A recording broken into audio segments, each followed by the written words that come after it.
যে বয়সে সে পড়ালেখা করার কথা, যে বয়সে খেলাধুলা করার কথা, সেই বয়সে তার চোখে পানি, তার হাতে রাখালের লাঠি। খুবই বেদনাদায়ক আসলে, তার চোখের পানি অঝরে পড়তেছে। খুবই আসলে কষ্টের বিষয়। 10 বছরের বাচ্চা, সে দ্বিতীয় শ্রেণীতে পড়তো, কিন্তু আজকে সে মহিষ চড়ায়। তার সাথে অনেক সময় খারাপ ব্যবহার দেওয়া হয় তার মালিকের। সেটাই বলতে বলতে সেই কান্না করছিল।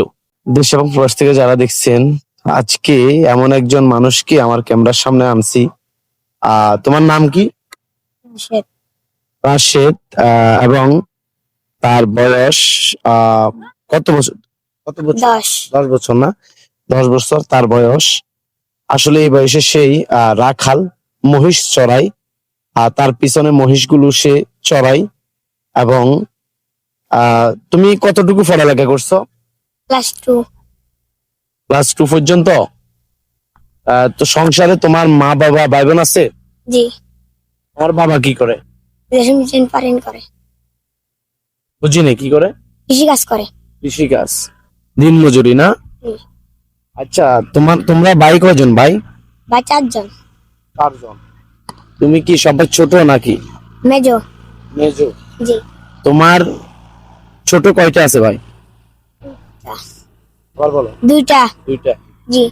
আজকে কত মাস নাকি কত বছর তুমি মহিষ চড়াও, এই রাখালের কাজ করো? 12 দিন। শুধু 12 দিন? ও আচ্ছা আচ্ছা আচ্ছা। তোমার বাড়ি হচ্ছে কোথায়? তাকিয়া বাজার। দর্শক, ওর বাড়ি তাকিয়া বাজার। আজকে 12 দিন সেই রাখালের কাজ করে। এবং কেমন লাগে তোমার কাছে এই রাখালের কাজ? ভালো না। ভালো লাগে না? সারাদিন রোদের মধ্যে থাকতে হয় না? জি। তোমার বেতন কত ধরছে? বেতন 3000। 3000 টাকা বেতন না? মোট মহিষ কয়টা? 10টা। দর্শক, 10টা মহিষ সে চড়াই। এবং তার বেতন হচ্ছে 3000 টাকা। 3000 টাকা। তুমি খেয়াল করছো কি, এই প্রথম মাস শেষ হলে 3000 টাকা ফেলে তুমি কি করবা? মাকে দিব। তোমার মাকে দিবা? জি। সংসারের জন্য, আসলে সংসারে হাল ধরার জন্য খুব ছোট্ট বয়সের 10 বছরের একজন রাশেদ না, 10 বছরের রাশেদ ক্লাস 2 পর্যন্ত সে পড়ছে, দ্বিতীয় শ্রেণী পর্যন্ত পড়ে অভাবের সংসারে। তার ভাই সে সহ 4 জন, এবং তার মা বাবা 2 জন। তার বাবা দিনমজুরি কাজ করে, এবং অভাবের সংসারে জন্ম নেওয়া রাশেদ আজকে তার হাতে রাখালের লাঠি, পিছনে মহিষ, সে মহিষ চড়ায় 3000 টাকার বেতনে আজকে 12 দিন। আসলেই আমি এই দৃশ্যটা দূর থেকে দেখছিলাম। দূর থেকে দেখে তার কাছে আমি ছুটে আসলাম, এবং তার ব্যক্তিগত জীবন আমি তাকে জিজ্ঞেস করতে আমি বাধ্য হলাম যে আসলেই তার কাছে নাকি এই রাখালের কাজটা ভালো লাগে না। এখন তুমি কি করবা? চলে যাবে নাকি? চলে যাচ্ছি তো। বাড়িতে চলে যাবে? যাচ্ছি তো, যেতে দিচ্ছে না। চলে যাবে না? যাওয়ার পরে কি করবা? বাড়িতে যাওয়ার পর পড়ালেখা করতে যাচ্ছি। পড়ালেখা করতে চাচ্ছ? কিন্তু তোমাদের তো অভাবের সংসার, তোমার বাবা দিন মজুরি, 4 ভাই। এখন কিভাবে পড়ালেখা করবা? ভাই আছে, ভাই 5000 টাকার কাম করে।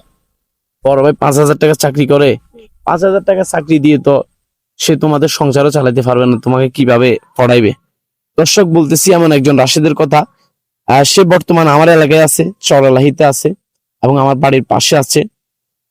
সে ক্লাস 2 পর্যন্ত পড়ছে, দ্বিতীয় শ্রেণী পর্যন্ত। যারা গরিব, অসহায়, যাদের সংসার অনেক কষ্ট, তাদের জীবনটাও খুবই কষ্টের।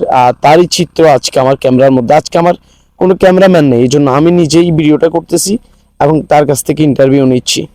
এবং এই ছোট বাচ্চা যদি আজকে আমার কিংবা আপনার হতো, কেমন বিষয়টা কেমন হয়ে দাঁড়াতো?